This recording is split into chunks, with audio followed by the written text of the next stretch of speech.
Abang mau bertanya atau mau ditanya nih? Terserah sih. Hmm? Terserah. Ya, itu maksudnya. Saya izinkan abang bertanya duluan dah. Oke, itu pendeta pendusta maksudnya seperti apa coba? Nah, itu kan pertanyaan. Apakah pendeta pendusta? Nah, saya tambah aja gitu ya, biar pertanyaan. Nah, gitu. Apakah pendeta pendusta? Gitu ya judulnya. Bang, selama ini Anda diajari oleh pendeta Anda seperti apa, Bang? Ya, bagaimana Kristen sesungguhnya berdasarkan Alkitab. Berdasarkan Alkitab. Dia menyuruh menyembah siapa? Menyembah Allah Bapa lewat anaknya yang tunggal yaitu Yesus Kristus. Nah, ini ya. Ini. Sedangkan Yesus tidak pernah mengajarkan kayak gitu. Ajaran Yesus ya, sembahlah Allah hanya kepada Dia saja engkau berbakti, bukan melalui Dia. Iya, tapi kan Ini. Hah? Dusta nggak gitu, Bang? Enggak, kita iya emang kita tujuan akhirnya emang ke Allah Bapa, ke Allah ya. Tapi kan untuk sampai ke situ kan kita harus perlu beriman kepada Yesus Kristus. Kristen itu nggak bisa nyampe langsung kepada Bapa kalau tidak beriman kepada Yesus. Beriman bukan menuhankan kan? Ya, kalau kita bicara menuhankan ya berarti kita harus tunduk dengan kehendak Yesus, sama seperti Yesus juga tunduk kehendak Bapa. Iya. Jalan sebenarnya. Ya, kalian menyembah Yesus gitu. Iya.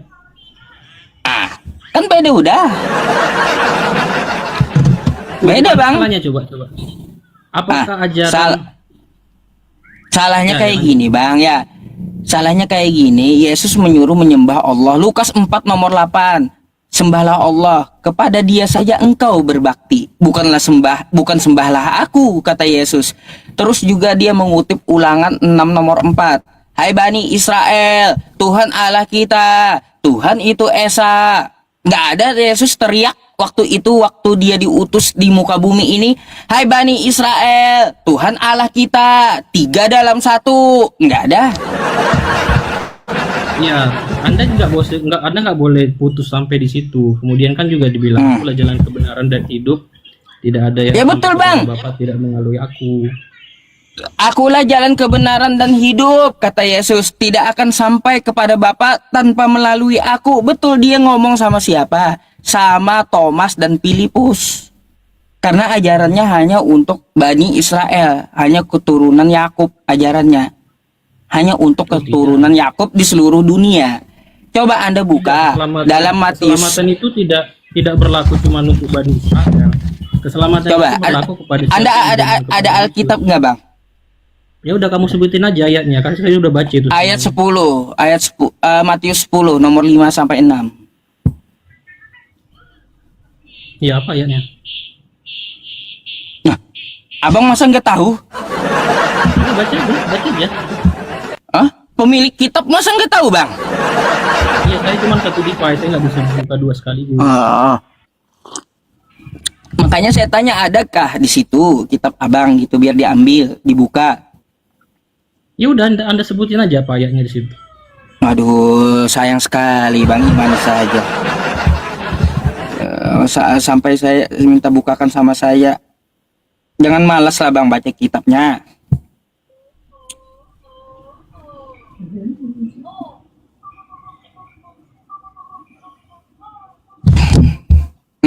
Bentar, salah.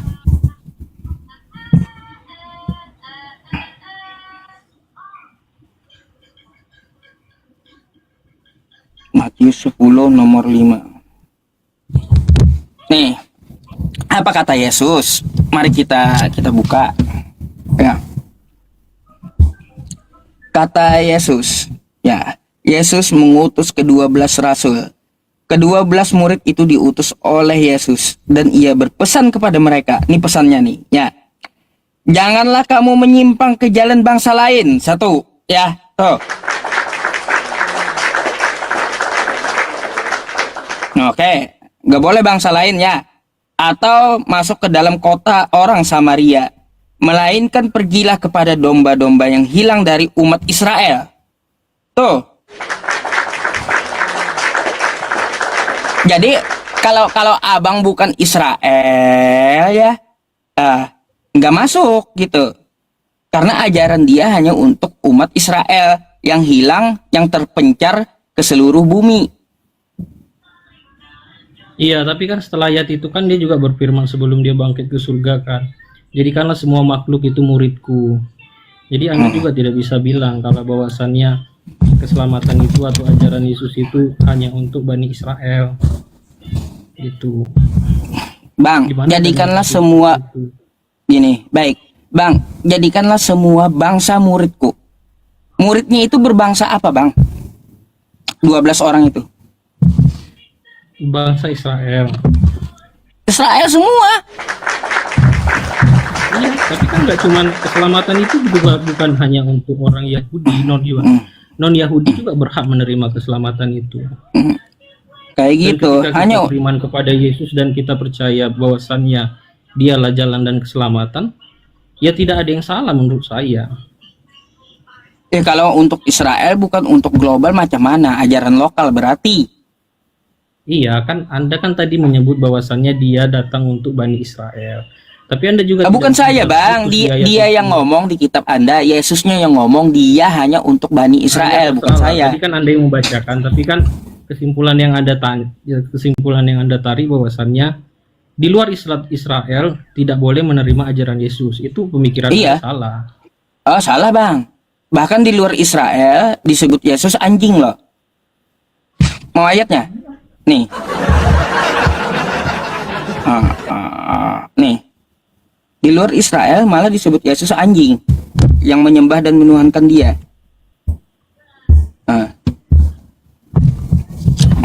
Nih, Bang. Nih ya, kita baca pelan-pelan ya. Matius, Bang ya. Matius 15 ayat 24 nih ya. Jawab Yesus, "Aku diutus hanya kepada domba-domba yang hilang dari umat Israel." Tetapi perempuan itu mendekat dan menyembah dia. Disembahnya Yesus sambil berkata, "Tuhan, tolonglah aku," kata wanita itu. Apa jawab Yesus? Tetapi Yesus menjawab, "Tidak patut mengambil roti yang disediakan bagi anak-anak dan melemparkannya kepada anjing." Iya, tapi kan di situ nggak ada disebutkan bahwasannya anjing iya. yang di situ adalah orang di luar Bani Israel. Anda salah. Ini Bang, ini yang mengikuti Yesus adalah perempuan dari Samaria, ya, di luar Israel dia. Lalu dia menyembah Yesus dan menyebut Yesus Tuhan. Bagi Yesus dia anjing. Tidak ada disebutin. Tidak patut di situ kan bukan berarti dia si perempuan itu kan anjing yang dimaksud, enggak seperti itu. Tidak patut mengambil roti yang disediakan bagi anak-anak. Roti itu sudah disediakan, ajaran itu untuk Bani Israel udah disediakan oleh Yesus. Tapi ya mau dilemparkan ke luar Bani Israel. Gak bisa kan? Melemparkannya kepada anjing. Itu Anda salah mengartikan. Dia tidak ada menyebut bahwasanya perempuan itu adalah anjing yang adalah anjing, tidak seperti itu. Dan memang di Injil ya Yesus memang cara dia mengajar pada saat itu dia banyak menggunakan perumpamaan sama seperti perumpamaan ini. Kemudian tuh kan di ayat 7 kan jelas dibilang, coba tunjukin yang ayat 27-nya. Itu 7-nya. Itu 26. 27 nih. 27. Kata perempuan itu, "Benar Tuhan, namun anjing itu makan remah-remah yang jatuh dari meja tuannya." Ngaku dia anjing perempuannya. Iya, Ngaku gitu. Kan dia mau menyamakan dirinya seperti anjing yang memakan remah-remah dari meja tuannya. Kemudian kan di ayat selanjutnya kan dibilang jelas besar imanmu maka jadilah kehendak seperti yang kau kehendaki, seperti itu. Sama seperti perumpamaan seketika Yesus menyembuhkan, tidak menyembuhkan ya, tapi ketika seorang perempuan yang sudah mengalami pendarahan 12 tahun dengan imannya aja dia berkata bahwasannya jikalau untaian jubahnya saja aku sentuh, bahwasannya aku percaya dan aku beriman aku akan disembuhkan. Itu sama konteksnya seperti itu. Ya itu, memang kata Yesus seperti itu. Iya kan ada yang salah mengartikan bahwasannya bukan salah mengartikan. Ya, nggak ada di sini. Nggak ada di sini. Di situ kan tidak ada dibilangkan bahwasannya orang yang di luar Bani Israel adalah anjing. Anjing yang dimaksud itu adalah perumpamaannya. Ya, bahwasannya jikalau anjing itu saja memakan secercahan-cercahan roti yang jatuh dari meja tuannya, itu sudah cukup bagi dia. Udah, baik. Sekarang saya jawab ya, Bang ya. Coba lihat di kalimatnya. Ada seorang perempuan ya yang datang di luar Bani Israel, perempuan Kanaan, bukan Israel gitu. Ya. Iya. Maka dari saya bilang, maka dari cerita itu bukan yang dari luar Bani Israel. Kalau Anda mengartikan keselamatan itu hanya untuk Bani Israel, itu pemahaman yang salah. Nah, kan kayak gitu tulisannya. Ya tulisannya kalau Anda salah mengartikan ya salah artinya lah. Kayak gimana kita semua ngerti, Bang? Pakai bahasa Indonesia mudah kali gitu. Ya intinya tidak ada di situ sebutkan bahwasannya anjing yang dimaksud itu adalah orang di luar Bani Israel. Kayak gitu. Sama dengan umat Muslim. Apakah cuma keselamatan itu hanya bagi orang Arab? Tidak. Anda bukan orang Arab. Kalau Islam kan ada ayatnya, keselamatan untuk seluruh dunia. Mana ayatnya coba? Wa ma arsalnaka illa rahmatan lil alamin. Tidak kami utus engkau Muhammad ya, melainkan untuk rahmat semesta alam. Seluruhnya. Iya. Rahmat semesta alam kan juga nggak bisa diartikan bahwasanya manusia. Jadi semuanya, pokoknya seluruh manusia apapun agamanya. Kalau Yesus kan hanya satu untuk sukunya, yaitu suku Israel. Nggak nyambung kalau dengan orang-orang di luar Israel. Bangsa menjadi murid saya. Sama dengan Anda tadi mengatakan bahwasannya itu rahmatan bagi semua. Apa tadi? Semua apa tadi ya? Semesta alam. Oh, jadi gini Bang, nggak ada murid itu menyembah guru, nggak ada. Nggak ada.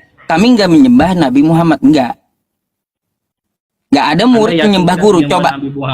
Coba Anda lihat ke sekolah manapun. Ke sekolah manapun nggak ada murid menyembah gurunya. Anda yakin tidak menyembah Nabi Muhammad? Mana ada umat Islam menyembah Nabi Muhammad? Bahkan cara Kristen menyembah Yesus itu tidak jauh lebih lebay. Umat Islam itu menyembah Nabi Muhammad, memperlakukan seorang nabi yang utus saja. Umat Islam mana yang menyembah Nabi Muhammad? Lah jelas cara-cara seperti ya, siapa umat Islamnya? Tabaruk, kegiatan tabaruk yang umat Islamnya siapa? Coba tunjukkan sama saya. Itu diceritakan. Coba tunjukkan sama saya umat Islamnya, umat Islam yang mana menyembah Nabi Muhammad? Tunjukkan datanya. Jangan cuma ngomong doang. Kan sudah jelas ada di hadisnya. Bagaimana cara? Ya hadis apa? Hadis apa? Memperlakukan Nabi Muhammad itu. Hadis apa? Hadis apa? Biar saya buka Bang. Ya hadis apa ya, gitu? Contohnya tentang perihal meminum bekam darah Nabi. Menyembah atau bukan itu? Menyembah atau bukan? Itu meminum urusan lain yang saya cari tadi. Umat Muslim mana? Di mana ada ayatnya? Ya juga umat Islam menyembah Nabi Muhammad. Tunjukkan sama saya. Iya dengan cara kalian meminum, dengan cara diriwayatkan di hadis bahwasannya darah bekam yang diminum itu adalah satu kekhususan bagi Nabi bahwa itu bukan penyembahan, bukan penyembahan itu, bukan. Penyembahan itu kan cara kita memperlakukan.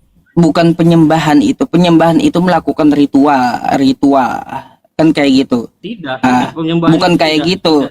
Coba Anda ke gereja kan Anda melakukan ritual penyembahan kepada Yesus. Begitu juga kami nggak ada kepada Nabi Muhammad. Maka semua itu harus ada dasarnya, harus ada datanya. Di mana umat Islam menyembah Nabi Muhammad? Coba tunjukkan sama saya. Ada di hadis kata Anda. Tunjukkan. Oke. Di hadis ya Anda bisa searching sendiri lah, nggak perlu saya sebutkan di sini. Loh, anda yang ngomong, malah saya yang disuruh. Anda yang ngomong ini toh ya, Sub, nih datanya kalian menyembah Nabi Muhammad. Nah, hadis riwayat ini kan bisa gitu kita kupas. Oke, sini sebentar saya tunjukin sebentar. Oke.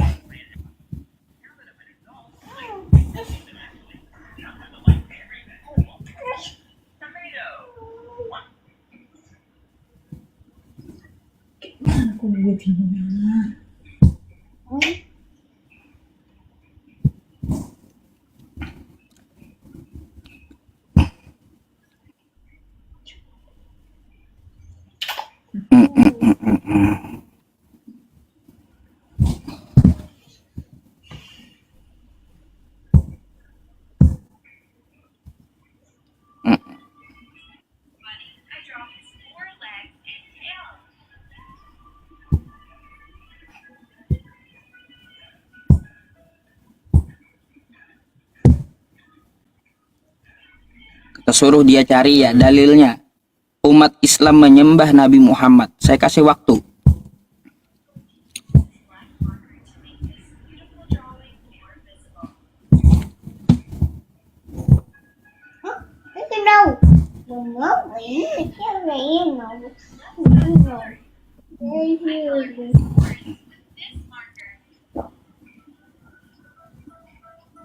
Di mana nih balikin kameranya?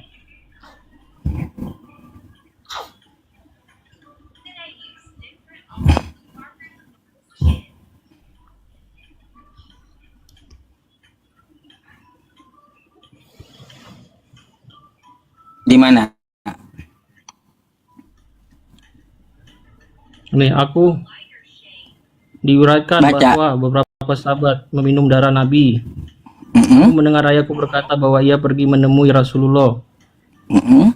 saat beliau sedang dibekam. Ketika selesai ia berkata, Mm-mm. wahai Abdullah, darah ini dan tumpahkan di tempat yang tidak seorang pun melihatmu. Mm. Jika ia menghilang dari pandangan dan ia mengambil darah itu dan meminumnya, ketika ia kembali bertanya, apakah yang telah kamu lakukan dengan darah itu? Aku menaruhnya di tempat yang paling tersembunyi yang aku tahu. Mungkin kamu telah meminumnya. Beliau menjawab, ya. Maka Mana? kamu meminumnya, celaka bagi manusia darimu dan celaka bagimu dari manusia. Mana ayatnya? Mana dikatakan di situ umat Islam menyembah Nabi Muhammad? Mana? Iya, ini kan cara sahabat. Aduh, kena kan saya.